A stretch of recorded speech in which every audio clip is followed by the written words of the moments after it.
In the following lesson, I want to discuss the eyedropper tool, the color sample tool, and the red eye tool.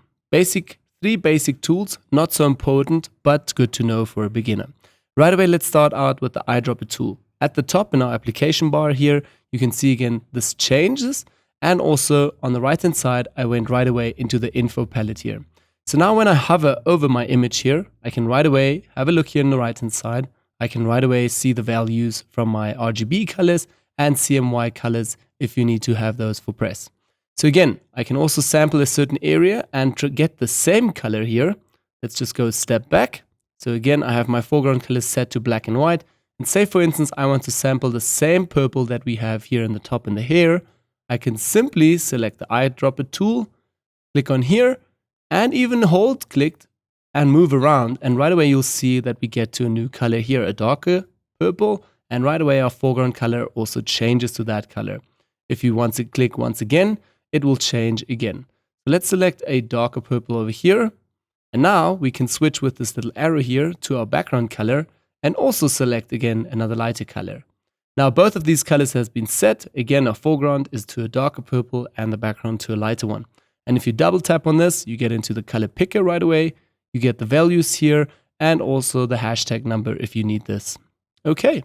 So basically a super easy way how to sample color and get certain color tones quickly with the eyedropper tool.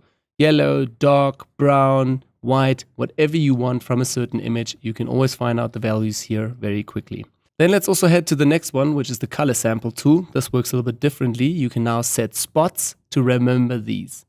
So let's again select yellow, the dark yellow over here will be spot number 1.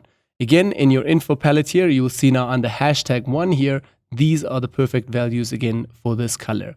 If we have lighter over here, that's the second, the third, and you can create a few more, as much as you like, in order to find out the perfect colors. To be honest, throughout your Photoshop career, you will not work so much with this, but sometimes when it gets to printing, it's important to know these things. All right, so that's basically all. You can then again clear it, and you're out of this, and your info palette is clean again. Then lastly, we still have the red eye tool, which is basically a tool to remove red eyes. Obviously, I don't have a picture now with eyes, but I want to show you this effect quickly. I'll go to the marking tool, quickly create an elliptical marking tool here, just around selection. I've already created a new layer. I will click inside of the selection, say fill, and fill this up with white color. Great. Command D. Now let's actually stick in there. So this is our base. And then on top, we want to fill this again, this time just with color. And we want to give this like a red color. Hit OK and OK. Now I'm going to press Command D, get out of the selection. And now I'll go over to select again the eyedropper red eye tool. And once I have the red eye tool, I can simply now just move over to my image and click onto the red area. And right away, Photoshop renders that out for me. As you guys can see now, it removed all the red parts. But it also added a bit of blackness there. That's just a weird thing. I don't know why it's doing that. Normally, it just erases everything and you'll stick with a background on white. But just to show you guys again, if you have red eyes, then you can use this tool. Whenever you get more advanced with Photoshop, I guess you'll do this again with hue and saturation adjustment layers and mask instead of the red eye tool. But it's good for a beginner.